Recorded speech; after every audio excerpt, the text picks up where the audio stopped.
السلام علیکم ورحمۃ اللہ وبرکاتہ نحمده ونصلی علی رسوله الکریم اما بعد فاعوذ باللہ من الشیطان الرجیم بسم اللہ الرحمن الرحیم رب اشرح لی صدری ویسر لی امری واحلل عقدۃ من لسانی یفقہوا قولی۔ الحمدللہ آج ہم 26واں پارہ شروع کریں گے۔ پچھلے پارہ 25 سے یاد رکھنے کی باتیں یہ ہیں: مختلف امور میں صاحب رائے سے مشورہ کرنا خیر کا سبب ہے۔ برائی کا بدلہ اتنا لیا جا سکتا ہے جتنی زیادتی ہوئی ہو، مگر معاف کر دینا، اصلاح کر لینا اجر کا باعث ہے۔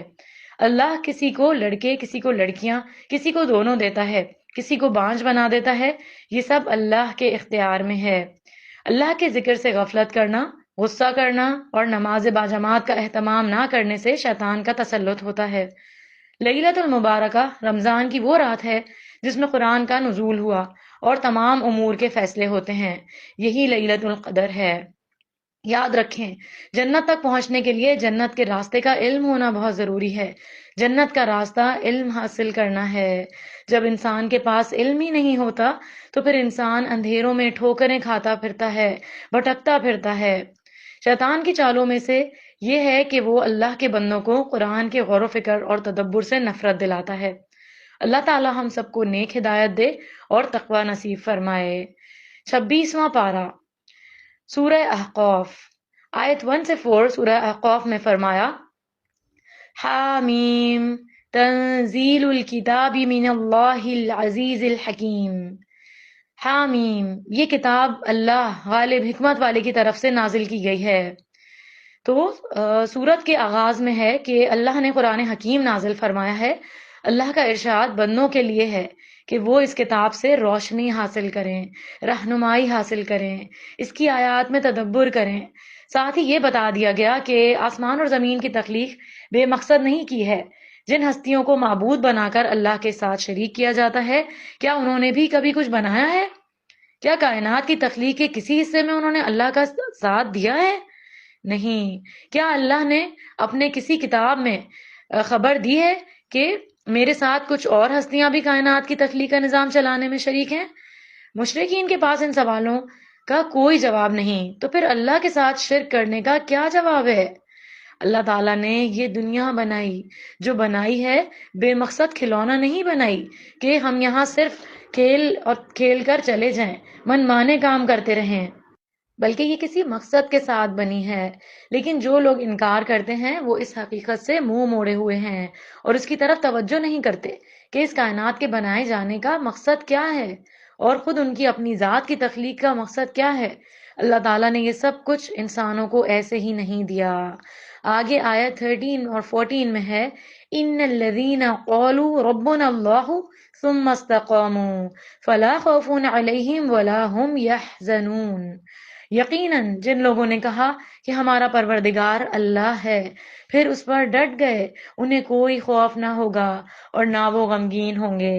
تو اگر ہم خوف اور غم سے بچنا چاہتے ہیں تو ہمیں اللہ پر ایمان لا کر استقامت اختیار کرنی ہوگی، یعنی اس دین کے راستے پر، حق کے راستے پر جم جانا ہوگا، خواہ کیسی بھی مخالفت سامنے کیوں نہ آ رہی ہو۔ حدیث میں آتا ہے: بے شک اللہ کے نزدیک سب سے زیادہ پسندیدہ عمل وہ ہے جسے ہمیشہ کیا جائے، خواہ وہ کم ہی ہو۔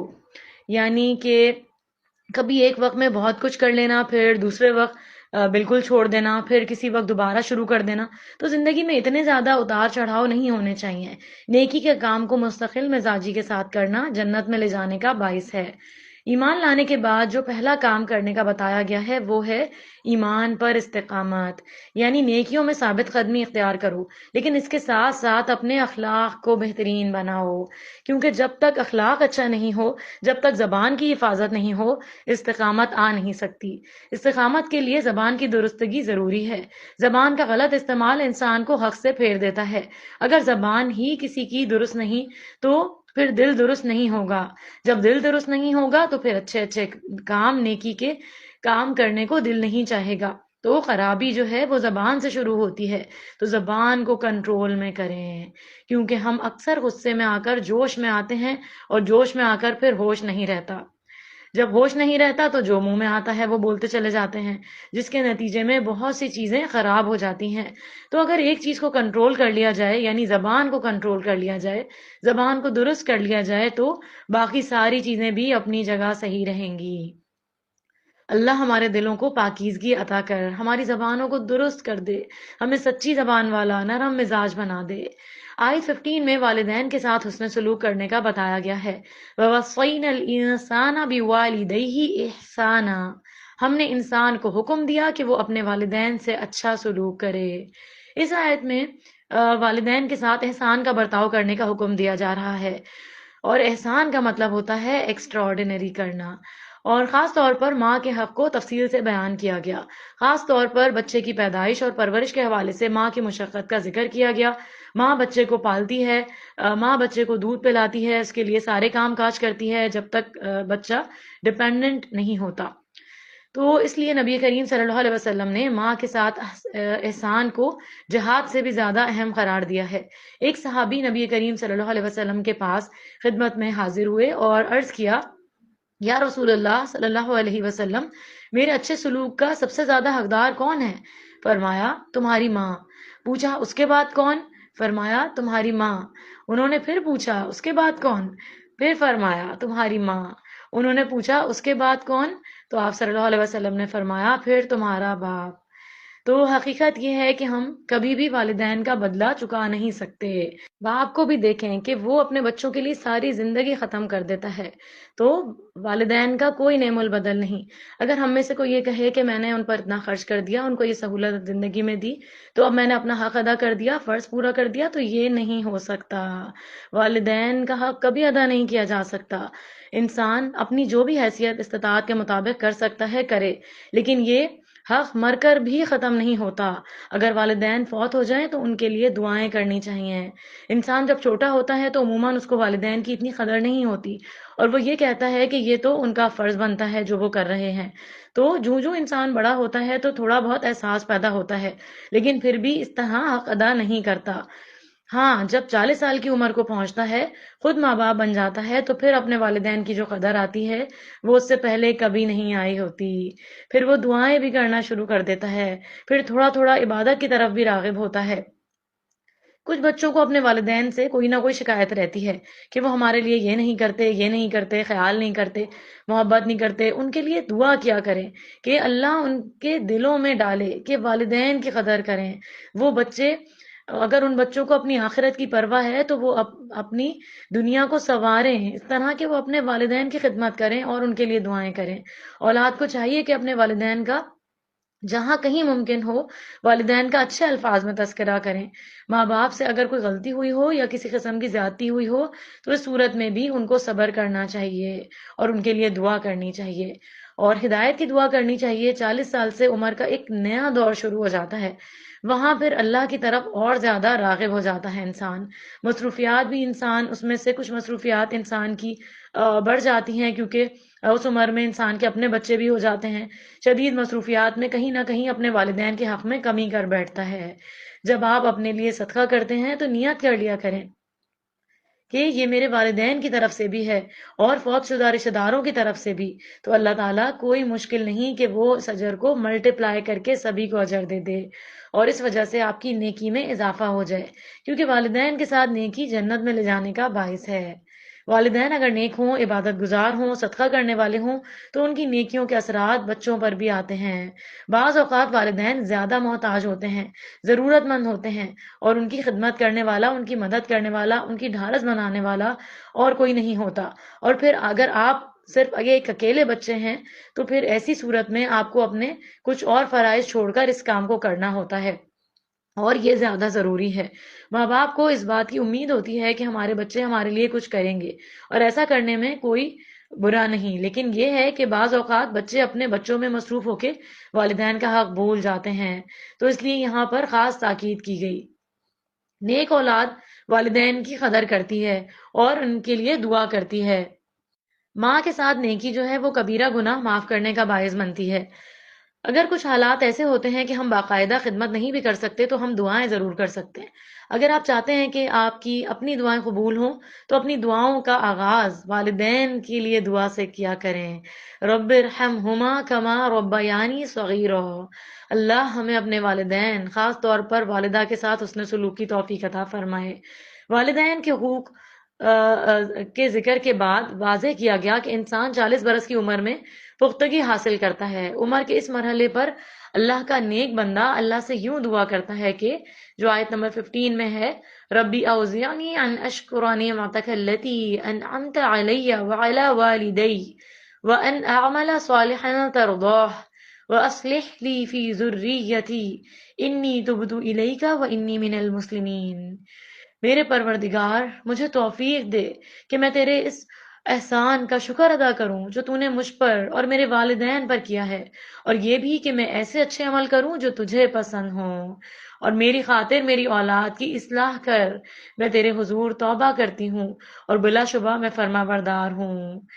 تو یہاں پر اس آیت کے اندر جو دعا بتائی جا رہی ہے، تو یہاں 40 سال کی بات کی گئی ہے، اور وہ قابل توجہ ہے کہ 40 سال سے عمر کا ایک نیا دور شروع ہو جاتا ہے جس میں انسان اپنی زندگی کے لیے بہت محنت کر رہا ہوتا ہے، اپنے چھوٹے بچے ہوتے ہیں، گھر بنا رہا ہوتا ہے، جاب کے تقاضے ہوتے ہیں، اور مصروف زندگی ہوتی ہے، مصروفیت اپنے عروج پر ہوتی ہے، بیوی بچوں کے لیے بھی بہت سے تقاضے ہوتے ہیں، اور عورت کی ذمہ داریاں بڑھ جاتی ہیں۔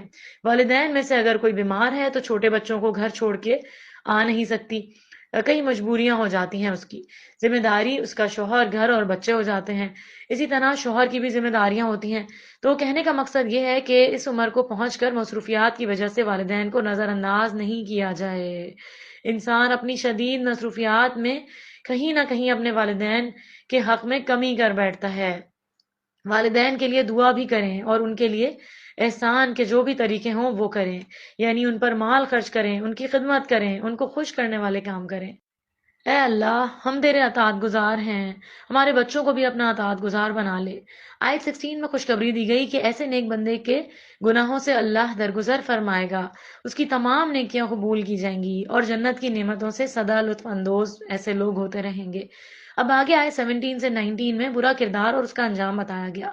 کچھ نیک والدین کے بچے ایسے بھی ہوتے ہیں کہ ماحول کے اثرات کی وجہ سے اللہ پر ایمان اور آخرت پر ایمان سے بہت دور نکل جاتے ہیں۔ اس وقت دیکھیں ایتھیزم کا کیا ریشو ہے، کتنا ریشو ہے جو لوگ اسلام کو چھوڑ کر جا رہے ہیں۔ اللہ رحم کرے۔ یہاں خاص طور پر ان کی طرف اشارہ ہے جو بچے ماں باپ کی نصیحتوں سے تنگ ہوتے ہیں، وہ نئے افکار سے متاثر ہو کر والدین کے دین کو، ان کی تعلیم کو، ان کی تربیت کو فرسودہ خیالات اور اولڈ فیشن قرار دیتے ہیں، اور ان سے منہ موڑے رکھتے ہیں، اور ان سے کہتے ہیں کہ آپ چپ رہیں، ہمیں کچھ نہ کہیں، آپ نے ایک دفعہ کہہ دیا، بتا دیا، ہم نے سن لیا، کافی ہے۔ نافرمان اولاد والدین کی نصیحت کو سننے کے بجائے ان کی نصیحت کو فرسودہ باتیں کہہ کر نظر انداز کر دیتی ہے۔ ایسا شخص انتہائی بد نصیب ہے جس کے والدین نیک ہوں لیکن وہ ان کی نافرمانی کرتے ہوئے گمراہی کی راہ اختیار کریں۔ والدین اسے تلقین کریں کہ اس حقیقت پر ایمان رکھو کہ مرنے کے بعد دوبارہ زندہ ہو کر اپنے اعمال کی جواب دہی کرنی ہے، اور وہ پلٹ کر کہے کہ یہ بات حقیقت نہیں، افسانہ ہے۔ ماضی میں بھی اس سے ڈرایا جاتا رہا، آج تک کوئی انسان مرنے کے بعد دوبارہ زندہ نہیں ہوا ہے۔ ایسا کردار رکھنے والے لوگ اگر توبہ نہیں کریں گے تو ان پر اللہ کے عذاب کا قانون کا اطلاق ہوگا اور دائمی خسارے سے دوچار ہوں گے۔ بڑے مجرم زیادہ شدید عذاب میں مبتلا ہوں گے۔ بڑے مجرموں میں وہ بھی شامل ہیں جسے نیک والدین اور اچھا ماحول ملا لیکن پھر بھی وہ گمراہی کی روش پر چلتا رہا۔ آگے آئے 26 میں قوم عاد کا بتایا گیا ہے۔ اس کا ترجمہ ہے، ہم نے انہیں اتنی قدرت دے رکھی تھی جتنی تمہیں نہیں دی، اور ہم نے انہیں کان، آنکھیں اور دل سب کچھ دے رکھا تھا، مگر یہ ان کے کان، آنکھیں اور دل ان کے اس وقت کچھ کام بھی نہ آئے جب انہوں نے اللہ کی آیات کا انکار کر دیا اور انہیں اسی چیز نے آ گھیرا جس کا وہ مذاق اڑاتے تھے۔ تو قوم عاد پر عذاب کا وقت آیا تو اللہ نے تیز ہواؤں کے ذریعے گاڑے بادل ان بستیوں کی طرف بھیجے۔ بادلوں کو دور سے آتا دیکھ کر وہ بہت خوش ہوئے، کہ یہ ہم پر برسیں گے اور رحمت کی بارش ہماری کھیتوں کو ہمارے سرسبز و شاداب کر دے گی۔ حقیقت یہ تھی کہ وہ تیز ہوائیں عذاب کی صورت اختیار کرتی گئیں، ان کی شدت بڑھتی گئی، انہوں نے آنے والی ہر جگہ ہر چیز کو اٹھا کر پٹک دیا۔ اہل ایمان کے سوا کافر قوم کا ہر فرد ہوا کی زد میں آ کر ہلاک ہو گیا۔ آخر میں صورت یہ تھی کہ اونچے اونچے شاندار محلات تو باقی تھے، لیکن انہوں نے بسنے والے تباہ و برباد کر دیے۔ قوم عاد بہت زیادہ دراز قد کہلاتے تھے، بہت زیادہ جائنٹس تھے، لیکن کیا ہوا؟ ہوا سے مر گئے۔ ہوا جو بظاہر بڑی معمولی دکھنے والی چیز ہے، اور ان کے وہ پہاڑوں میں کھود کر گھر بناتے تھے، تو ان کے اوپر اتنا زیادہ آندھی طوفان آیا، وہ اتنے دن تک تیز ہوائیں چلی کہ ان کے بھیجے جو ہے وہ باہر نکل آئے، سر ان کے دیوار میں مار دیے گئے۔ تو یہاں اس قوم کا پورا نقشہ کھینچ کے رکھ دیا گیا ہے کہ کس طرح ان کے اوپر عذاب آیا۔ یعنی بظاہر اگر آندھی بھی چلتی تو ان کے اوپر اثر نہیں ہوتا، اگر بارش طوفان وغیرہ ہوتا تو یہ اپنے گھروں میں جا چھپتے، لیکن اللہ کے عذاب سے پھر بھی ان کو کوئی بھی چیز نہیں بچا سکی۔ اسی چیز کا یہاں تذکرہ کیا جا رہا ہے کہ اب یہاں پر اللہ کا عذاب کس شکل میں آیا۔ ان پر ایک بادل بھیجا گیا۔ ہم پر بھی بادل آتے ہیں، بادل دیکھ کر ہم سب خوش ہو جاتے ہیں۔ یہ بھی بڑے خوش ہو گئے اور انہوں نے کہا ہم پر بارش برسے گی، گرمی تھی اب موسم ٹھنڈا ہو جائے گا۔ لیکن ہوا یہ کہ آگ برسنے لگی۔ نبی کریم صلی اللہ علیہ وسلم اچانک عذاب کے آنے سے بہت ڈرتے تھے، اسی لیے کھل کر ہنستے نہیں تھے۔ جب آپ صلی اللہ علیہ وسلم بادل آتا دیکھتے یا تیز ہوا چلتی تو گھبراہٹ اور خوف سے آپ کا چہرہ مبارک پہچان لیا جاتا، یعنی آپ بادلوں کے آنے پر ڈر جاتے تھے۔ نبی کریم صلی اللہ علیہ وسلم تیز آندھی اور تیز ہوا کے چلنے اور بادلوں کے آنے پر پریشان ہو جایا کرتے تھے۔ بادل برسیں یا بادل چلے جائیں، جب بھی تیز ہوا چلے یہ دعا پڑھ لیا کریں: اللہم انی اسألک خیرہا وخیر ما فیہا وخیر ما ارسلت بہ واعوذ بک من شرہا وشر ما فیہا وشر ما ارسلت بہ۔ اے اللہ، میں تجھ سے اس کی خیر مانگتا ہوں اور جو کچھ اس میں ہے اس کی خیر کا طالب ہوں، اور جو خیر اس کے ساتھ بھیجی گئی ہے اس سے چاہتا ہوں، اور میں اس کے شر سے تیری پناہ چاہتا ہوں، اور جو کچھ اس کے اندر ہے اس کے شر سے تیری پناہ مانگتا ہوں، اور جو شر اس کے ساتھ بھیجا گیا اس سے تیری پناہ کا خواستگار ہوں۔ آیت 29 سے 30 ہے۔ نبی کریم صلی اللہ علیہ وسلم کی مشکل جو ہے وہ ان کے دور کا ذکر آ رہا ہے۔ آپ صلی اللہ علیہ وسلم نے طائف کے سفر کا ارادہ کیا، وہاں کے لوگ ایمان لے آئے، مگر وہاں پہ لوگوں نے آپ صلی اللہ علیہ وسلم پر پتھروں کی بارش کر دی۔ آپ صلی اللہ علیہ وسلم شدید زخمی ہو گئے اور زخمی حالت میں اس علاقے سے نکل کے وادی نخلا پہنچے۔ آپ فجر کی نماز میں تلاوت کر رہے تھے تو وہاں جنوں کی جماعت گزر رہی تھی، تو وہ وہاں کھڑی ہو گئی۔ انہوں نے نبی کریم صلی اللہ علیہ وسلم کو قرآن کی تلاوت کرتے سنا تو حیران ہو گئے۔ انہوں نے غور سے ادب سے قرآن سنا اور ایک دوسرے کو خاموش رہنے کی تلقین کی اور اس کا مطلب سمجھ گئے تو ایمان لے آئے۔ انہوں نے واپس جا کر اپنی قوم میں قرآن کا پیغام سنایا اور اللہ کے داعی کا ساتھ دینے کی رغبت دلائی، جس کے نتیجے میں جنوں کی بہت بڑی تعداد مسلمان ہو گئی۔ تو یہاں ہمیں قرآن کے حقوق بھی معلوم ہو رہے ہیں کہ سننا خاموشی کے ساتھ، پھر اس کو سمجھنا، ایمان لانا، دوسروں تک پہنچانا ہے۔ کیسی نیک روحیں تھیں کہ بہت بڑی تعلیم اور تربیت کے بغیر ہی جیسے ہی قرآن کا پہلا انٹریکشن ہوا، قرآن کا ادب کیا، قرآن سننے کا مطلب بھی سمجھ گئے کہ یہ کیوں پڑھا جاتا ہے، کیوں سنا جاتا ہے۔ تو انہوں نے سب سے پہلے کام کیا جہاں قرآن پڑھا جا رہا تھا انہوں نے کہا غور سے سنو، خاموش رہو۔ افسوس کے ساتھ کہنا پڑتا ہے کہ بعض اوقات تراویح ہو رہی ہوتی ہے، امام اپنی قوت سے پڑھا رہے ہوتے ہیں اور پیچھے لوگ باتیں کیے چلے جا رہے ہوتے ہیں۔ اس قدر افسوس ہوتا ہے کیونکہ اس سے امام کے بھی بھولنے کا اندیشہ ہوتا ہے اور دوسرے نمازیوں کی بھی نماز میں توجہ نہیں رہتی۔ 2 رکعتیں ختم ہوتی ہیں تو آپس میں باتیں شروع ہو جاتی ہیں۔ یہ جو 2 نماز کے بیچ کا جو وقفہ ہے یہ بڑا قیمتی وقفہ ہوتا ہے۔ ان 2 رکعتوں میں پھر آپ خوب دعائیں کریں تاکہ آپ کی دعائیں قبول ہو جائیں۔ مسجد کا بھی احترام ہوتا ہے، قرآن کا بھی احترام ہوتا ہے، نماز کا بھی احترام ہوتا ہے۔ اگر کوئی ضروری بات کرنی پڑے تو آہستہ آواز میں کریں۔ تو جنات نے غور سے قرآن سنا تو انہوں نے کیا کیا کہ اپنی قوم میں واپس گئے۔ انہوں نے جا کے قوم کو خبردار کیا کہ ہم نے ایسا قرآن سنا ہے، اس کی یہ تعلیمات ہیں۔ یہ اللہ کی وہ کتاب ہے جو تورات کے بعد نازل کی گئی ہے، یہ سابقہ آسمانی کتابوں کی تصدیق کر رہی ہے اور بالکل سیدھے اور سچے راستے کی طرف ہدایت دے رہی ہے۔ اللہ ہمیں اس راستے پر چلنے کی توفیق عطا فرمائے اور ہمیں قرآن سننے، سمجھنے، لکھنے، پڑھنے اور پھر اس کو آگے پھیلانا ہمارے لیے آسان کر دے اور ہم ادب و احترام سے قرآن سننے والے ہو جائیں۔ جنات نے اپنی قوم کے سامنے قرآن کے حق ہونے کی گواہی دینے کے بعد اس حق کو قبول کرنے کی دعوت پیش کی۔ انہوں نے کہا کہ داعی حق کی پکار پر لبیک کہتے ہوئے ایمان لے آؤ۔ ایسا کرنے والے خوش نصیبوں کے تمام گناہ اللہ معاف کر دے گا، انہیں دردناک عذاب سے بچا لے گا۔ اگر ہم نے حق کی دعوت کو قبول نہیں کیا تو اللہ کی پکڑ سے ہم نہ خود بچ سکیں گے اور نہ کوئی ہمیں بچا سکے گا۔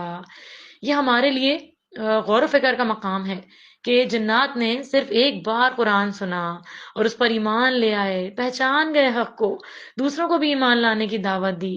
اللہ ہمیں بھی اس طرز عمل کی توفیق عطا فرمائے۔ تو قرآن کو کیسے سننا چاہیے؟ خاموشی کے ساتھ۔ تو یہ دور قرآن بھی جو ہو رہا ہے، یا تلاوت آپ سن رہے ہوتے ہیں یا دور قرآن کی ریکارڈنگ سن رہے ہوتے ہیں، تو اس میں بھی خاموشی اختیار کریں، یا قرآن کی بات کوئی بتائے، اللہ کی بات، رسول صلی اللہ علیہ وسلم کی حدیث، تو وہ بھی خاموشی کے ساتھ سنیں۔ تو فرمایا گیا تم میں سے بہترین لوگ وہ ہیں جو قرآن سیکھیں اور دوسروں کو سکھائیں۔ تو ہمیں بننا ہے بہترین لوگوں میں سے، یہ ہمیں دیکھنا ہے۔ سورہ محمد آیت 4 سے 6 میں کافروں کے ساتھ جنگ کے بارے میں ہدایات ہیں۔ ہمارا دین دین کامل ہے۔ اس بات میں صرف کھانے پینے کے آداب ہمیں اس دین میں یا سونے جاگنے کے آداب ہی نہیں بتائے گئے، بلکہ ہمیں اس دین میں زندگی کے ہر معاملے سے متعلق رہنمائی دی گئی ہیں، حتیٰ کہ جنگ کرنے اور جنگ کا مقصد، اور پھر جنگ کے بعد قیدیوں کو پکڑنے اور ان کے ساتھ کس قسم کا سلوک کیا جائے، کیسے ان کو رکھا جائے، کیسے ان کو آزاد کیا جائے، یہ تمام چیزیں بھی کھول کر بتا دی گئی ہیں۔ یہاں کچھ جنگی قوانین بتائے گئے ہیں کہ کس طریقے سے کام کرنا ہوگا۔ غزوہ بدر سے پہلے اس آیت کے ذریعے مومنوں کو ہدایت دی گئی کہ جو کافر اسلام کے خلاف میدان جنگ میں آ جائیں ان کی خوب خون ریزی کر کے کمر توڑ دیں۔ ہاں، جب وہ پوری طرح سے شکست تسلیم کر لیں تو پھر میدان جنگ میں گرفتار ہونے والوں کی جان بخشی کر کے انہیں غلام بنایا جا سکتا ہے، بعد میں فدیہ لے کر یا بغیر فدیے کے بھی آزاد کیا جا سکتا ہے۔ اللہ چاہے تو وہ بغیر جنگ کے کافروں کو عذاب کے ذریعے ہلاک کر سکتا ہے، لیکن وہ مومنوں کو آزمانا چاہتا ہے۔ جو مومن پامردی کے ساتھ کافروں سے جنگ کرتے ہیں، جام شہادت نوش کرتے ہیں، ان کی یہ قربانی ہرگز رائے گا نہیں جائے گی۔ اللہ انہیں ہمیشہ کی کامیابی عطا فرمائے گا اور انہیں روز قیامت اس جنت میں داخل فرمائے گا جس کی نعمتوں سے وہ شہادت کے فوراً بعد سے ہی لطف اندوز ہوتے رہے ہیں۔ ہمیں وہ کون سے کام کرنے چاہیے جس سے ہمیں جنت میں ہمارا داخلہ ممکن ہو سکے؟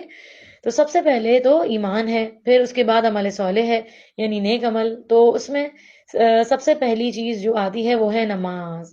لیکن افسوس ہے کہ ہم فرض نماز بھی کس مشکل سے پڑھتے ہیں اور سنت تو ایسے چھوڑتے ہیں جیسے وہ موجود ہی نہیں ہے۔ افسوس ہے کہ رمضان میں بھی سنت نہیں پڑھ رہے، سلام پھیرتے ہی جلدی جلدی کھانے پینے کی بھاگ دوڑ لگ جاتی ہے۔ مساجد کا بھی یہی حال ہو گیا ہے کہ سلام پھیرتے ہی نہ ذکر نہ اذکار اور فوراً کھانے کی طرف دوڑ پڑے، سنتیں بھی چھوڑ دی، جبکہ دن میں 12 رکعت سنت پڑھنے سے جنت میں گھر ملتا ہے۔ نبی کریم صلی اللہ علیہ وسلم نے فرمایا جو شخص دن میں 12 رکعتیں ادا کرے اس کے لیے جنت میں ایک گھر بنایا جائے گا۔ 4 رکعتیں ظہر سے پہلے، 2 ظہر کے بعد، 2 مغرب کے بعد، 2 عشاء کے بعد، 2 فجر سے پہلے۔ تو اس طرح یہ سنتیں ادا کرنی ہیں۔ اسی طرح چاش کی 4 رکعتیں، اور اسی طرح مسجد بنانا، مسجد کی تعمیر کرنا، خواہ وہ چھوٹی سی ہی ہو کیوں نہ ہو، تو زندگی میں اپنے مال کا کچھ نہ کچھ حصہ اللہ کے گھروں کے لیے ضرور رکھیں۔ تو چاش کی نماز کی بھی بڑی فضیلت بیان کی گئی ہے۔ اور بعض اوقات تعمیر کرنی ہوتی ہے اور مسجدوں کو چلانے کے لیے روزمرہ کے اخراجات چاہیے ہوتے ہیں، بجلی کا بل ہے، پانی کا خرچہ ہے، یہ سب کہاں سے چلتے ہیں؟ مسلمانوں کے دیے ہوئے صدقات سے ہی چلتے ہیں جو انہوں نے اللہ کی راہ میں دیے ہوتے ہیں۔ تو اس لیے جب کوئی مسجد تعمیر ہو رہی ہو تو اس کی تعمیر میں ایک اینٹ لگوا دیں، جب وہ مسجد بن جائے اس کو آباد کریں، یہ بھی عمل صالح میں بہت بڑا عمل ہے۔ اللہ ہمیں جنت میں لے جانے والے کاموں کی توفیق عطا فرمائے، ہم خوش دلی سے وہ کام کریں اور ہمیں بھی اپنی راہ میں شہادت کی موت نصیب فرمائے۔ آیت 7 میں بتایا گیا کہ اللہ کی مدد کن کے لیے آتی ہے۔ یا ایہا الذین آمنوا ان تنصروا اللہ ینصرکم ویثبت اقدامکم۔ اے لوگو، اگر تم اللہ کے دین کی مدد کرو گے تو وہ تمہاری مدد کرے گا اور تمہیں ثابت قدم رکھے گا۔ تو دین کی مدد کرو کا مطلب کیا ہے کہ اللہ کے دین کی حفاظت کے لیے، دین کے پیغام کو بچانے کے لیے تبلیغ و دعوت کا کام کرنا، جیسے صحابہ کرام نے کیا، اور جنہوں نے اس کام کو کیا اللہ تعالیٰ نے انہیں دنیا میں بھی غلبہ دیا، ان کے قدم جما دیے۔ جب آپ کسی کی مدد کرتے ہیں تو اللہ تعالیٰ آپ کی مدد کرتا ہے. وَيُثَبِّتْ أَقْدَامَكُمْ، اور تمہیں ثابت قدم رکھے گا، یعنی دین پر جمع کر رکھے گا. یعنی اگر تم اپنی جان سے، مال سے، صلاحیتوں سے، اوقات سے اللہ کے دین کی خدمت کرو گے تو اللہ تعالیٰ تمہیں دین پر جمائے رکھے گا، تمہارے لیے دین پر چلنا آسان ہو جائے گا، پھر انشاءاللہ خاتمہ بخیر ہوگا. اسلام پر ثابت قدمی کے علاوہ قیامت کے دن پل صراط پر ثابت قدمی نصیب ہوگی. اللہ ہمیں وہاں ثابت قدم رکھے اور پل صراط کی پھسلن سے بچائے اور قنطرہ سے پار آسانی کے ساتھ کروا کر جنت الفردوس میں داخل کروا دے.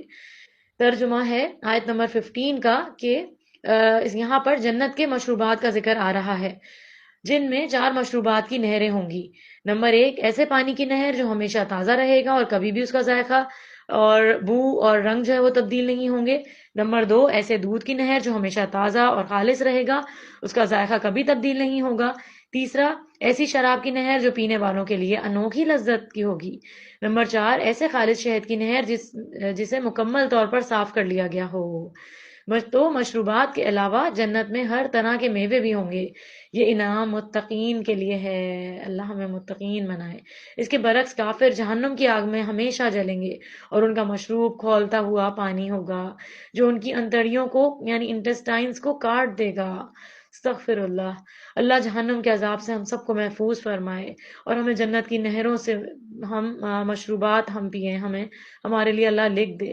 آیت نمبر 22 میں ہے فَهَلْ عَصَيْتُمْ إِن تَوَلَّيْتُمْ أَن تُفْسِدُوا فِي الْأَرْضِ وَتُقَطِّعُوا أَرْحَامَكُمْ. پھر اے منافقو، تم لوگوں سے کیا بعید ہے کہ اگر تم حاکم ہو جاؤ تو تم زمین پر فساد کرنے لگو اور قطع رحمی کرنے لگو. یہاں فساد فی الارض اور قطع رحمی کی ممانعت ہے اور اصلاح فی الارض اور صلح رحمی کی تاکید ہے. نبی کریم صلی اللہ علیہ وسلم نے فرمایا، بنی آدم کے اعمال ہر جمعرات کو پیش کیے جاتے ہیں اور قطع رحمی کرنے والے کے اعمال قبول نہیں ہوتے، اس کی نیکیاں رکھ دی جاتی ہیں. اللہ تعالیٰ ہمیں صلح رحمی کرنے والا بنائے، آمین. آیت 24 میں ہے افلا یتدبرون القرآن ام علی قلوب اقفالها. کیا یہ لوگ قرآن میں غور نہیں کرتے یا ان لوگوں کے دلوں پر قفل چڑھے ہوئے ہیں یعنی تالے چڑھے ہوئے ہیں. تو جس دل پر تالا پڑا ہوا ہو وہ دل بند دروازے کی طرح ہے، جب تک تالا نہیں کھولا جائے گا اس وقت تک دروازہ نہیں کھلتا. دروازہ نہیں کھلے تو انسان اندر نہیں جا سکتا. تو جن لوگوں کے دلوں پر تالے چڑھے ہوئے ہیں ان کے دل کے اندر ایمان اور قرآن داخل نہیں ہوتا، ان کو قرآن سمجھ میں نہیں آتا، اور جب قرآن سمجھ میں نہیں آتا تو عمل کہاں سے تبدیل ہوگا. حالانکہ جب قرآن دل میں آ جاتا ہے تو یہ دلوں کو کھول دیتا ہے اور عقل کو تیز کر دیتا ہے، انسان کے لیے عمل کرنا آسان ہو جاتا ہے. اس آیت میں منافقین سے پوچھا گیا کہ وہ قرآن پر غور و فکر کیوں نہیں کرتے، کیا ان کے دلوں پر تالے پڑ چکے ہیں؟ بلا شبہ قرآن حکیم پر غور و فکر انسان کے دل میں ایمان پیدا کرتا ہے، اسے تقویت دیتا ہے. جو دل میں ایمان مضبوط ہوتا ہے دل سے بے شک منافقت ختم ہو جاتی ہے. انسان پر حقیقت جو ہے وہ واضح ہو جاتی ہے کہ قرآن سینے میں موجود تمام بیماریوں کا علاج ہے. اللہ ہمیں اپنی کتاب سے محبت عطا فرمائے اور اس کے مضامین پر غور و فکر کرنے کی سعادت نصیب فرمائے اور حق کو حق دکھا دے اور اس کی اتباع کی توفیق عطا فرما دے اور باطل کو باطل دکھا دے اور اس سے اجتناب کرنے کی توفیق عطا فرما دے. آیت 33 میں ہے یا ایھا الذین آمنوا اطیعوا اللہ واطیعوا الرسول ولا تبطلوا اعمالکم. اے ایمان والو، اللہ کی اطاعت کرو اور اس کے رسول کی اطاعت کرو صلی اللہ علیہ وسلم اور اپنے عملوں کو ضائع نہ کرو. تو مسلمانوں کو حکم دیا گیا کہ اللہ اور اس کے رسول صلی اللہ علیہ وسلم کی اطاعت کریں. یعنی بعض اوقات انسان اللہ کا حکم مان رہا ہوتا ہے، سنت پر چل رہا ہوتا ہے، تو اتنے میں کوئی بدعت بیچ میں آ جاتی ہے تو وہ اس کے کیے کرائے پر پانی پھیر دیتی ہے. تو فرمایا گیا وَلَا تُبْطِلُوا أَعْمَالَكُمْ، اپنے عملوں کو ضائع نہ کرو، کیونکہ بدعتوں سے اعمال ضائع ہو جاتے ہیں، شرک سے اعمال ضائع ہو جاتے ہیں. اعمال ضائع ہونے کی صورتیں یہ ہیں: ایمان لانے کے بعد کفر کرنا، نیک اعمال کے بعد برے کام کرنا، اپنے اعمال کو ریاکاری اور خود پسندی کے ساتھ ضائع کرنا. اسی طرح بدعت اعمال کو برباد کر دیتی ہے. نبی کریم صلی اللہ علیہ وسلم نے فرمایا جس نے ہمارے دین میں از خود کوئی نئی چیز پیدا کر لی جو اس میں نہیں تھی تو وہ رد ہے. اللہ ہمیں شرک اور بدعت سے بچائے. سورہ فتح آیت نمبر 1 میں فرمایا اِنَّا فَتَحْنَا لَكَ فَتْحًا مُبِينًا. اے نبی صلی اللہ علیہ وسلم، ہم نے آپ کو واضح فتح عطا کر دی۔ تو سن 6 ہجری میں نبی کریم صلی اللہ علیہ وسلم اور 1400 کے قریب صحابہ کرام عمرے کی نیت سے مدینہ سے مکہ تشریف لے گئے، لیکن مکہ کے قریب حدیبیہ کے مقام پر کافروں نے آپ صلی اللہ علیہ وسلم کو روک لیا، عمرہ نہیں کرنے دیا۔ آپ صلی اللہ علیہ وسلم نے حضرت عثمان رضی اللہ تعالیٰ عنہ کو اپنا نمائندہ بنا کے بھیجا تاکہ قریش کے سرداروں سے گفتگو کر کے انہیں مسلمانوں کے عمرے کی اجازت دینے پر آمادہ کریں۔ کفار مکہ نے اجازت نہیں دی اور مسلمانوں نے آئندہ سال کے وعدے پر واپسی کا ارادہ کر لیا۔ وہ جہاں محصور تھے وہیں اپنے سر منڈوا لیے اور قربانی کے جانوروں کو بھی وہیں نہر کر دیا۔ نیز اس موقع پر چند باتوں کا معاہدہ ہوا جنہیں صحابہ کی اکثریت ناپسند کرتی تھی، لیکن نبی کریم صلی اللہ علیہ وسلم نے کفار کی شرائط پر صلح کو بہتر سمجھا۔ یہ صلح صلح حدیبیہ کہلائی۔ واپسی پر مدینہ آتے ہوئے یہ سورت اتری، یعنی سورہ فتح، جس میں اس صلح کو فتح مبین سے تعبیر کیا گیا، یعنی روشن اور واضح فتح۔ اگرچہ آپ صلی اللہ علیہ وسلم عمرے کے کیے بغیر ہی واپس مدینہ تشریف لے آئے تھے اور ایسی شرائط پر صلح کر کے آئے تھے جس پر صحابہ کرام پریشان تھے، کیونکہ وہ بظاہر ساری ایسی شرائط تھیں جن پر بظاہر دیکھنے میں ایسا لگتا تھا کہ وہ مسلمانوں کے حق میں نہیں ہیں، لیکن اللہ اور اس کا رسول زیادہ بہتر جانتے تھے۔ تو یہ ایک بہت بڑی آزمائش تھی۔ تو اس موقع پر جب یہ صورت نازل ہوئی تو آپ صلی اللہ علیہ وسلم نے فرمایا، مجھ پر ایسی ایک آیت نازل ہوئی ہے جو مجھے ساری دنیا سے زیادہ محبوب ہے۔ اس کے 2 سال بعد مسلمان فاتحانہ طور پر مکہ میں داخل ہوئے۔ بعض اوقات ایسا ہوتا ہے کہ آپ کبھی کسی جھگڑے کو ختم کرنے کے لیے، کسی مسئلے کے حل کے لیے خود پیچھے ہو جاتے ہیں، کسی اور کو آگے کر دیتے ہیں۔ تو وقتی طور پر تو انسان کے لیے بعض دفعہ بہت تکلیف کی بات ہوتی ہے کہ کسی ایسے کی اہمیت کو مان لینا جس کی اہمیت کو اس وقت ماننے کو انسان آمادہ نہ ہو رہا ہو، کسی کو اس کا مقام دے دینا، اس میں بعض اوقات انسان یہ سمجھتا ہے کہ میری تو اس میں ذلت ہے، حالانکہ اسی میں خیر ہوتی ہے، لیکن کئی دفعہ اسی سے ہی انسان اور زیادہ آگے بڑھتا ہے۔ آیت 4 اور 5 میں بتایا گیا، صلح حدیبیہ کے موقع پر صحابہ کرام نے جس نظم و ضبط اور تحمل کا مظاہرہ کیا وہ اللہ کی نگاہ میں انتہائی لائق تحسین تھا۔ اللہ نے خوشخبری دی صحابہ کرام کو، ان کے تحمل اور برداشت کی یہ سعادت اللہ کی توفیق سے ملی۔ اب وہ اس صلح کے ثمرات دیکھیں گے تو ان کے ایمان میں مزید اضافہ ہوگا۔ اللہ کے ایسے لشکر ہیں جو آئندہ معرکوں میں ان کی مدد کریں گے اور انہیں دنیا میں عظیم الشان فتوحات نصیب ہوں گی۔ آخرت میں اللہ ان کی تمام خطاؤں کو معاف فرما دے گا اور انہیں جنت کی لازوال زندگی میں بے مثال نعمتوں سے نوازے گا۔ بلا شبہ جنت کا حصول اصل شاندار کامیابی ہے۔ اللہ ہمیں بھی یہ کامیابی عطا فرمائے۔ آیت 10 میں بیت رضوان کی تعریف کی گئی ہے۔ صلح حدیبیہ سے پہلے نبی کریم صلی اللہ علیہ وسلم نے حضرت عثمان رضی اللہ تعالیٰ عنہ کو سرداران قریش کے پاس گفتگو کے لیے مکہ بھیجا تھا۔ اس دوران افواہ پھیل گئی تھی کہ حضرت عثمان رضی اللہ تعالیٰ عنہ کو شہید کر دیا گیا۔ آپ صلی اللہ علیہ وسلم نے صحابہ کرام کو اس کی اطلاع دی اور دعوت دی کہ وہ عہد کریں کہ حضرت عثمان کے خون کا بدلہ لیں گے یا پھر اپنی جان قربان کریں گے۔ صحابہ کرام نے دیوانہ وار اس دعوت پر لبیک کہا اور نبی کریم صلی اللہ علیہ وسلم کے ہاتھ پر بیعت کی۔ اس بیعت کو بیعت رضوان کے نام سے یاد کیا جاتا ہے۔ اللہ تعالیٰ نے صحابہ کرام کے اس جذبے کی تعریف فرماتے ہوئے کہا کہ یہ بیعت رسول اللہ صلی اللہ علیہ وسلم کے ساتھ ساتھ اللہ کے ہاتھ پر بھی کی گئی ہے۔ جو بھی بیعت میں کیے گئے عہد کو نبھائے گا، یعنی حق کی خاطر جان قربان کرنے کے لیے میدان میں آئے گا، اسے بھرپور اجر سے نوازا جائے گا۔ البتہ اگر کسی نے بیعت کے مطابق عہد کی پاسداری نہیں کی تو اپنا ہی نقصان کرے گا۔ آگے آئے 27 میں ہے، نبی کریم صلی اللہ علیہ وسلم نے خواب دیکھا تھا کہ وہ عمرہ کر رہے ہیں۔ نبی کریم صلی اللہ علیہ وسلم کا خواب سچا ہوتا ہے، لہٰذا اسی وجہ سے آپ صلی اللہ علیہ وسلم عمرے کے لیے روانہ ہوئے۔ جب آپ نے نہیں کیا، جب عمرہ نہیں ہو سکا تو آپ صلی اللہ علیہ وسلم واپس تشریف لائے تو منافقین کو اعتراض کا موقع مل گیا۔ انہوں نے کہا آپ صلی اللہ علیہ وسلم کا خواب سچ ثابت نہیں ہوا۔ اس آیت میں اللہ نے اعتراض کا جواب دیتے ہوئے ارشاد فرمایا کہ نبی کریم صلی اللہ علیہ وسلم کا خواب ضرور سچ ثابت ہوگا۔ صلح حدیبیہ میں طے شدہ شرط کے مطابق اگلے سال آپ صلی اللہ علیہ وسلم اور صحابہ کرام عمرے کی سعادت حاصل کریں گے، پھر اس سے اگلے سال ایک عظیم کامیابی حاصل ہوگی اور نبی کریم صلی اللہ علیہ وسلم بحیثیت فاتح مکے میں داخل ہوں گے۔ اللہ کے بیان کردہ یہ دونوں خبریں جو تھیں وہ سچ ثابت ہوئیں اور اعتراض کرنے والوں کو رسوا ہونا پڑا۔ بعض اوقات ہمیں خواب میں کچھ نظر آتا ہے تو ہم انتظار میں بیٹھ جاتے ہیں کہ کب خواب پورا ہوتا ہے اور بار بار کہتے ہیں کہ ہم نے خواب میں دیکھا تھا، پتہ نہیں وہ خواب پورا ہوتا ہے یا نہیں۔ لیکن یاد رکھیں، ہر خواب کے پورا ہونے کا اس کی تعبیر کا ایک وقت ہوتا ہے۔ سورہ یوسف میں آپ نے سنا تھا کہ کتنے سالوں کے بعد جا کے حضرت یوسف علیہ السلام کا وہ خواب پورا ہوا جو انہوں نے بچپن میں دیکھا تھا۔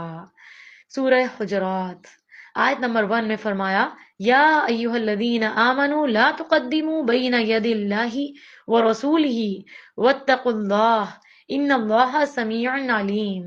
اے ایمان والو، اللہ اور اس کے رسول کے سامنے پیش قدمی نہ کرو اور اللہ سے ڈرتے رہو، بلا شبہ اللہ تعالیٰ سب کچھ سننے والا جاننے والا ہے۔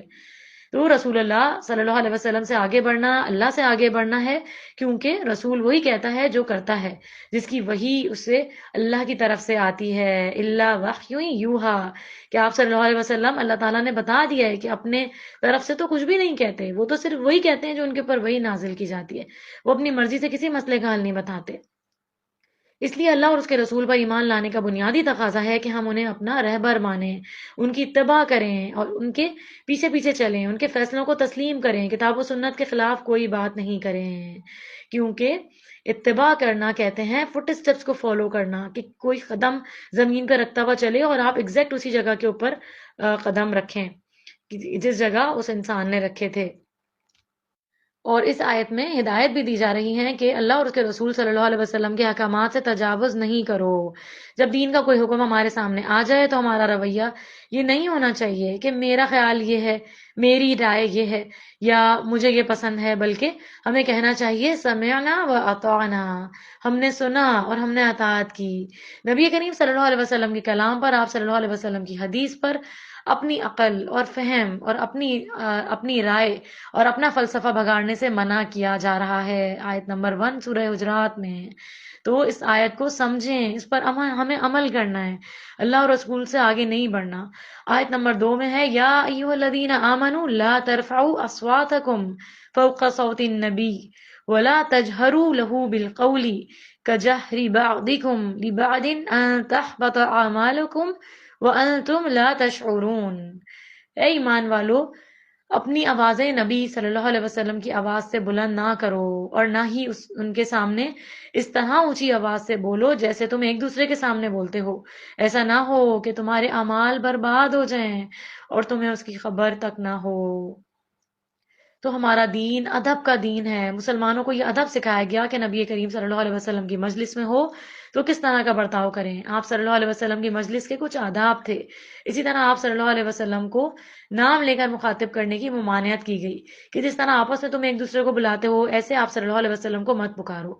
یہاں دو چیزیں ہیں، ایک تو یہ کہ آواز کا والیوم آپ صلی اللہ علیہ وسلم کی آواز سے اونچا نہ ہو، دوسرا یہ کہ رسول اللہ صلی اللہ علیہ وسلم کی مجلس میں یا مسجد میں یا آپ کے غیر موجودگی میں آپس میں ایک دوسرے کے اوپر آواز بلند نہ کرو۔ تو بعض علماء نے نبی کریم صلی اللہ علیہ وسلم کی زندگی کے علاوہ بعد میں آپ صلی اللہ علیہ وسلم کے روضہ مبارک کے پاس آواز بلند کرنے سے بھی منع کیا ہے، لیکن افسوس کے ساتھ یہ کہنا پڑتا ہے کہ جب لوگ مسجد نبوی کے پاس جاتے ہیں تو اس طرح بعض اوقات بھاگتے ہوئے، چیختے ہوئے، لڑاتے شور مچاتے ہوئے جاتے ہیں کہ وہاں ایک شور شرابہ مچ جاتا ہے۔ روضہ رسول پر یہ ہو رہا ہوتا ہے، وہاں پہ بھی باتیں ختم نہیں ہوتی، کوئی ادب نہیں، کوئی احترام نہیں، کوئی ذکر نہیں، کوئی درود شریف نہیں، بس ایک ہنگامہ برپا کیا ہوتا ہے کہ ہم اس جگہ پہنچ جائیں۔ تو ہر جگہ کے کچھ اصول و قواعد اور ضابطے ہوتے ہیں، اور یہی والی آیت نمبر 2 سورہ حجرات کی روضہ رسول پر بھی لکھی ہوئی ہے۔ تو ہر جگہ کے اصول و قواعد اور ضابطوں کو یاد رکھیں، لہذا جب آپ کو اللہ کے گھر جانا نصیب ہو تو سب سے پہلے اس بات کا خیال رکھیں کہ کہیں میرا یہ عمرہ، میری عبادت مسجدوں کی طرف دوڑنا ضائع نہ ہو جائے۔ یاد رکھیں، نیکیاں کرنے کے علاوہ نیکیوں کو سنبھالنا بڑا کام ہوتا ہے۔ جیسے آپ مال و دولت کما لیتے ہیں تو پھر اس کے بعد کیا کرتے ہیں، اس کو ایسے ہی چھوڑ دیتے ہیں کہ جو مرضی اٹھا کے لے جائے، اس کو ضائع کر دے۔ آپ مال کو بھی تو سنبھال کر رکھتے ہیں، حفاظت کرتے ہیں، تو پھر امال کما کے ان کی حفاظت کرنا بھی ضروری ہے، ان کو کیوں سنبھال کے نہیں رکھتے۔ اسی طرح نبی کریم صلی اللہ علیہ وسلم کی تعلیمات کی مجلس میں ہو، جہاں آپ کی حدیث پڑھی جا رہی ہوں، قرآن پڑھا جا رہا ہو، تو ویسے ہی خاموشی سے، قرآن تو ویسے ہی خاموشی سے سننا چاہیے، تو اسی طرح حدیث کی مجلس میں بھی خاموشی اختیار کرنی چاہیے۔ ہمارے دین کا امتیازی نشان ادب اور احترام ہے، جس طرح بڑوں کا احترام ہے، والدین کا احترام ہے، استاد کا احترام ہے، اسی طرح علماء کا بھی احترام ہے۔ علماء انبیاء کے وارث ہیں، تو علماء کی مجلس میں بھی آوازیں بلند نہیں کرنی چاہیے، علماء کا بھی احترام کرنا چاہیے۔ اور آج کل کے معاشرے میں علماء کو برا بھلا کہنا بہت زیادہ عام ہو گیا ہے، اس سے بچیں۔ آیت 6 کا ترجمہ ہے، اے ایمان والو، اگر کوئی فاسق تمہارے پاس کوئی خبر لے کر آئے تو اس کی تحقیق کر لیا کرو، ایسا نہ ہو کہ تم نادانستہ کسی قوم کا نقصان کر بیٹھو، پھر تمہیں اپنے کیے پر نادم ہونا پڑے۔ تو یہاں دین اور دنیا کے معاملات کو درست اسلوب پر چلانے کے لیے بہت اہم ہدایات دی گئیں۔ اس آیت میں افواہ سازی کا سد باب کیا گیا۔ اگر کوئی خبر کسی فاسق کی طرف سے پہنچے تو بغیر تحقیق کے، بغیر ریسرچ کے کوئی گمان یا فیصلہ نہیں کیا جائے، فوری ایکشن نہیں لیا جائے۔ خاص طور پر ایسا شخص جو بہت ریلائبل نہ ہو، اس کی بات پر بھروسہ نہ کیا جائے۔ ممکن ہے کہ وہ اطلاع غلط ہو اور ہمیں اپنے کیے پر ندامت اور پشیمانی سے دوچار ہونا پڑے۔ بلا تحقیق عمل نہیں کرو، کیونکہ اس کا نقصان تمہیں ہو سکتا ہے۔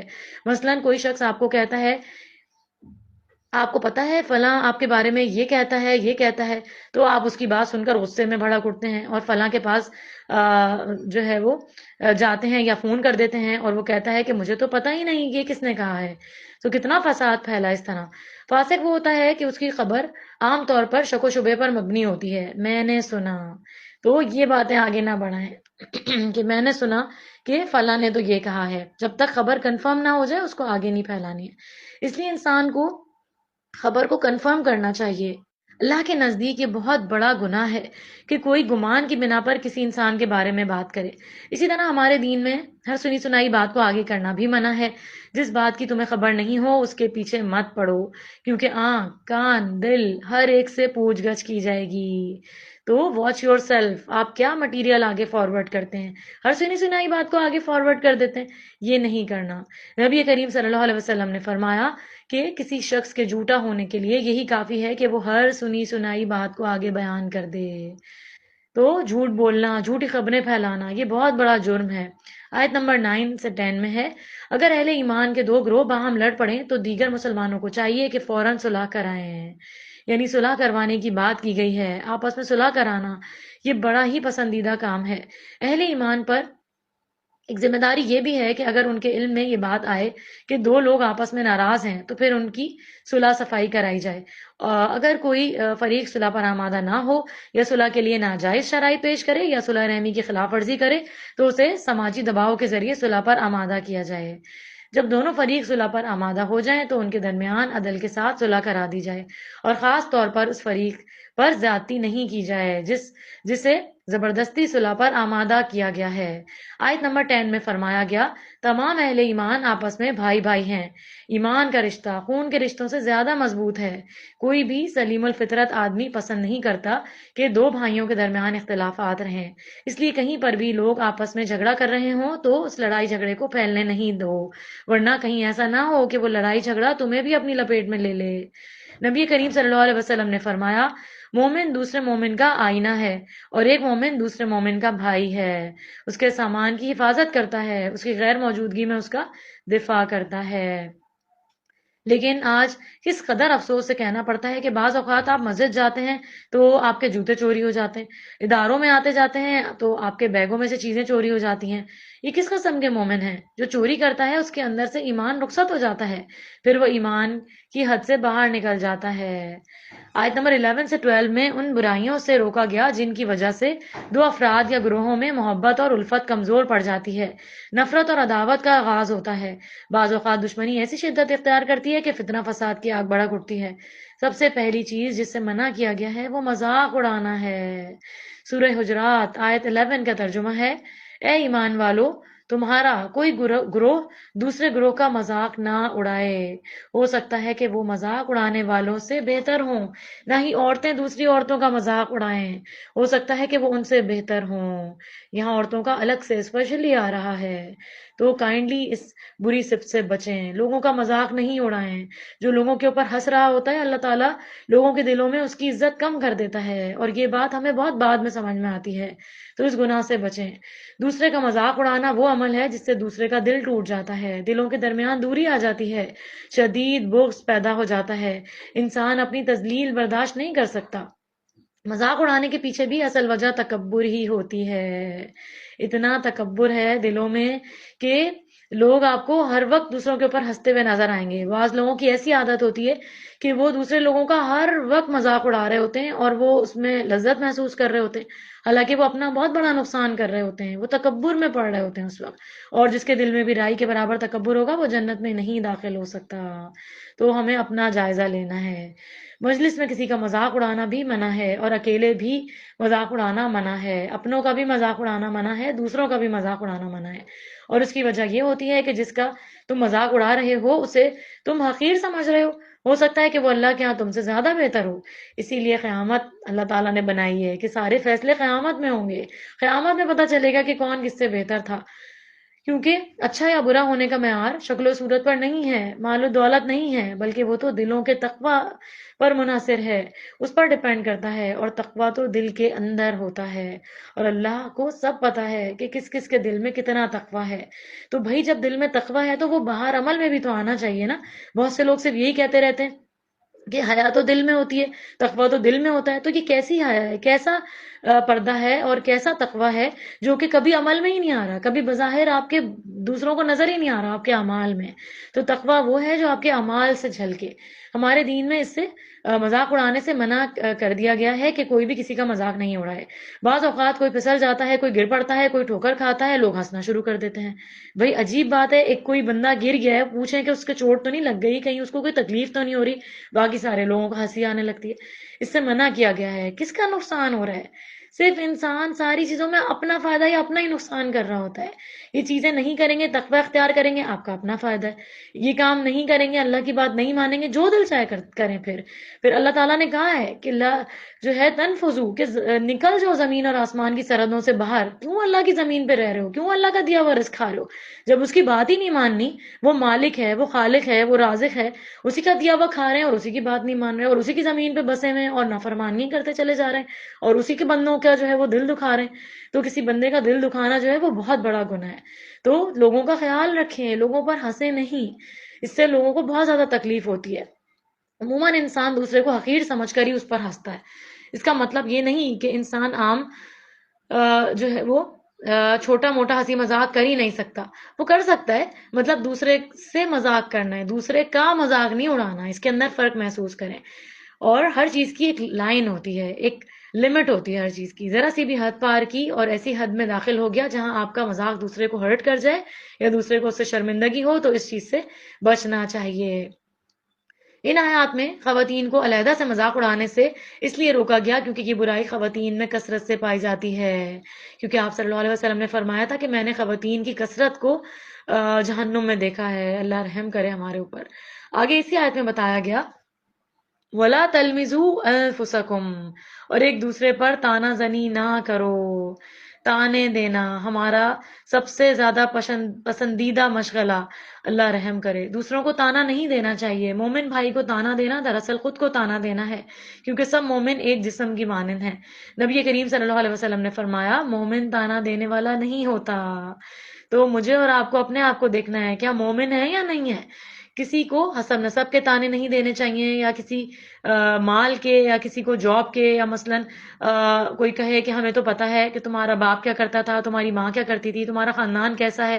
خاندان، اس کے اوپر لوگوں کو بڑا ناز ہوتا ہے، تو اس بنیاد پر بھی لوگ ایک دوسرے کو ذلیل کرتے ہیں۔ اور جہاں زیادہ جہالت پھیلی ہوئی ہے، جن علاقوں میں اندرون سندھ میں دیکھ لیں، پنجاب کے بعض علاقوں میں دیکھ لیں، وہاں پر ایسا خاندانی نظام چلتا ہے کہ دوسرے لوگوں کو بالکل لوگ حقیر سمجھتے ہیں۔ تو کس کا نقصان کر رہے ہیں؟ اپنا ہی نقصان کر رہے ہیں، غرور و تکبر میں آ کر۔ تو جاہلیت کے دور کی باتیں ہیں یہ ساری، ان کا ایمان سے کوئی تعلق نہیں ہے، کیونکہ اللہ تعالیٰ نے بتا دیا ہے، آپ صلی اللہ علیہ وسلم نے فرما دیا ہے کہ انسان جو ہے اس کی جو فضیلت ہے وہ تقوی کی بنیاد پر ہے۔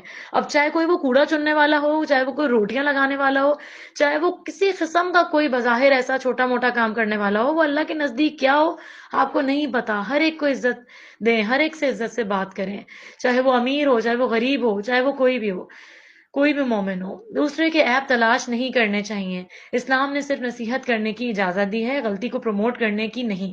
تو لوگوں کے عیب ظاہر کرنے کے بجائے ان پر پردہ ڈالنا چاہیے۔ اگر اس آیت میں آگے اس آیت میں بتا دیا گیا ہے کہ وَلَا تَنَابَزُوا بِالْإِلْقَابِ، ایک دوسرے کے برے نام نہیں رکھو۔ ایک دوسرے کو برے القاب سے نہیں بلانا چاہیے. مثلاً کوئی لنگڑا ہے، لولا، اندھا کہہ کر کہنا، اس کو کالا کہنا، ٹھگنا کہنا، ناک کا ایک دوسرے کے مذاق اڑاتے رہتے ہیں لوگ کہ تمہاری ناک چپٹی ہے. اللہ معاف کرے بھائی، اس انسان نے خود تھوڑی اپنے آپ کو بنایا ہے، تو آپ اللہ کی تخلیق کا مذاق اڑا رہے ہیں. شرم آنی چاہیے آپ کو. اس طرح کے الفاظ کسی کے لیے بولنا نہیں چاہیے. تو ان کاموں کا ارتکاب کرنے والا مومن ہونے کے باوجود فاسق ہے. فاسق کس کو کہتے ہیں؟ اللہ کی حدیں توڑنے والے کو. بہت بڑا گناہ ہے یہ، اور فاسقین کے لیے ایک الگ ہی عذاب ہے. اس کو پڑھیں قرآن میں. یاد رکھیے وہ اللہ کے نافرمان ہیں جو فاسق ہیں، اور ایمان لانے کے بعد فاسق کہلوانا یہ بہت ہی بری بات ہے، اور توبہ نہ کرنے والے ظالم ہیں. آگے آیت 12 میں آتا ہے، یا ایھا الذین آمنوا اجتنبوا کثیرا من الظن ان بعض الظن اثم. اے ایمان والو، بہت گمان کرنے سے پرہیز کرو، کیونکہ بعض گمان گناہ ہوتے ہیں. تو ہمیں مومن کے بارے میں اچھا گمان رکھنے کا حکم دیا گیا ہے، دوسرے کے بارے میں برا گمان سے بچنا چاہیے. بعض اوقات ہمیں کوئی نصیحت کرتا ہے تو ہم اس کے بارے میں بھی برا گمان شروع کر دیتے ہیں کہ اپنے آپ کو دیکھو، اپنے آپ کو نہیں دیکھ رہا یہ انسان، اور یہ اس وجہ سے مجھے کہہ رہا ہوگا. تو یہ بھی بدگمانی ہے. آپ کو کیا پتا کہ وہ کیوں کہہ رہا ہے؟ بدگمانی سے بچو، کیونکہ بدگمانی بہت زیادہ جھوٹی بات ہے. اسی طرح آیت 12 میں ہے، وَلَا تَجَسَّسُوا، اور تجسس نہ کرو، جاسوسی نہیں کرو، کسی کی خفیہ باتیں معلوم کرنے کی ٹو میں نہ رہو، کوشش نہ کرو. اللہ ہمیں اس برائیوں سے بچائے. عام طور پر کسی کے ساتھ حسد، بغض، دشمنی یا دنیاوی معاملات میں یا دینی معاملات میں سبقت کی وجہ سے اس کے نجی اور ذاتی معاملات کو جاننے کی کوشش کی جاتی ہے. اس برائی سے مسلمانوں کو روکا گیا کیونکہ یہ آپس میں شدید نفرتوں کا باعث بنتی ہے.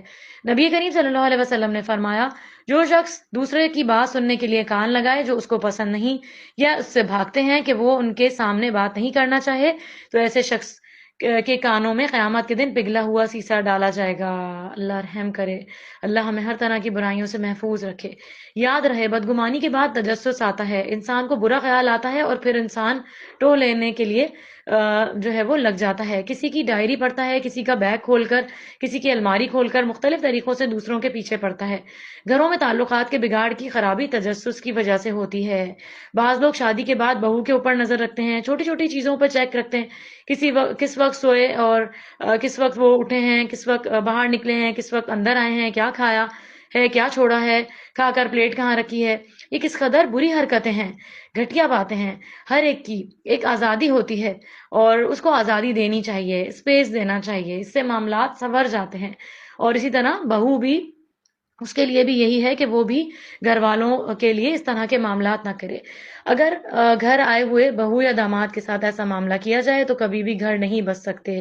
اسی طرح دوستی میں بھی یا شوہر یا بیوی بھی آپس میں ایک دوسرے کے بارے میں بھی کہ تجسس شروع کر دیں کہ کہاں گیا تھا، کہاں کیا کیا، اور پھر دوسرے لوگوں سے اس کی جو ہے وہ ٹو لگوانا، پتہ کروانا کہ ہو سکتا ہے کہ دوسرا جو ہے وہ پھر کوئی ایسی بات بتا دے یا غلط بیانی کر دے اور معاملہ اور زیادہ سخت بگڑ جائے. تو اس سے بچنا چاہیے. یاد رکھیں، ایسے ریلیشن شپ کی بنیاد ٹرسٹ پر ہے. یاد رکھیں، کبھی بھی کسی کے بیڈ روم کا دروازہ بند ہو، چاہے ماں باپ ہی کیوں نہ ہو، کبھی بھی کان لگا کر سننے کی کوشش نہیں کریں. اسی طرح آگے اسی آیت میں بتایا گیا، نہ ہی تم میں سے کوئی دوسرے کی غیبت کرے. کیا تم میں سے کوئی یہ پسند کرتا ہے کہ اپنے مردے بھائی کا گوشت کھائے؟ تم تو خود اس کام کو ناپسند کرتے ہو. اور اللہ سے ڈرتے رہو. اللہ ہر وقت توبہ قبول کرنے والا، رحم کرنے والا ہے. تو غیبت کرنا یعنی کسی کی غیر موجودگی میں اس کی برائی کرنا، یہ غیبت کہلاتا ہے. اگر یہ برائی فی الواقع اس شخص میں موجود ہے تو اس کا بیان کرنا غیبت ہے، ورنہ اگر وہ برائی اس میں موجود نہیں ہے تو پھر تو وہ الزام ہے، بہتان ہے. یہ تو ایک اور ہی گناہ ہے. ایک مثال کے ذریعے واضح کیا گیا، غیبت کا گناہ اتنا ہی برا ہے جیسے ایک مردہ بھائی کا گوشت نوچ نوچ کر کھانا. استغفر اللہ. جو اپنے دفاع پر قادر نہیں. غیبت زبان سے بول کر بھی ہوتی ہے، لکھ کر بھی ہوتی ہے، آنکھ کے اشارے سے بھی ہوتی ہے.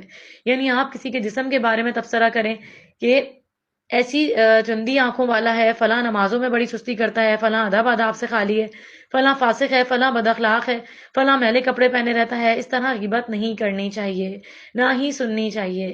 اسی طرح کسی کی نقل نہیں اتارنا چاہیے. ایک مرتبہ حضرت عائشہ رضی اللہ تعالیٰ عنہ نے نبی کریم صلی اللہ علیہ وسلم کے سامنے کسی عورت کی نقل اتاری تو آپ صلی اللہ علیہ وسلم نے فرمایا کہ تم نے اس کی غیبت کی ہے. تو اس سے مراد ہے کہ کسی کی آواز کی یا کسی کے سٹائل کی. عموماً غیبت کے معاملے میں ہم جو ہے وہ بہت زیادہ سستی سے کام لیتے ہیں، چھوٹی چھوٹی باتوں کو غیبت نہیں سمجھتے۔ غیبت یہی ہے کہ تمہارا اپنے بھائی کی غیر موجودگی میں اس انداز سے اس کے بارے میں بات کرنا کہ وہ سامنے ہو تو اسے دیکھ کر وہ ناپسند کرے۔ اس میں وہ ساری چیزیں آ جاتی ہیں، خواہ وہ کسی کی خامی ہو یا کسی کی عادت ہو، اور جو نہیں ہے پھر وہ بہتان بن جاتا ہے۔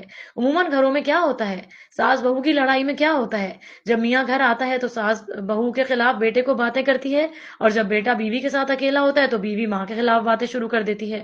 جتنے بھی گھر ٹوٹے اور بگڑے ان سب کے اندر غیبت ہے، بدگمانی ہے، تجسس ہے، تانا زنی، یہ تمام عیب پائے گئے۔ اس کے بغیر ہو ہی نہیں سکتا کہ کہیں کام خراب ہو۔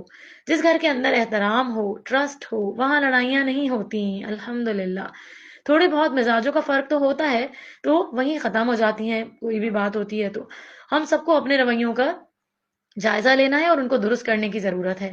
اسی طرح زیادہ تر خرابیاں جب ہوتی ہیں جب آپ دوسروں کی زندگیوں میں دوسرے جو ہے وہ دوسرے کے گھر میں آپ کا بہت زیادہ آنا جانا بہت ہی زیادہ بڑھ جاتا ہے۔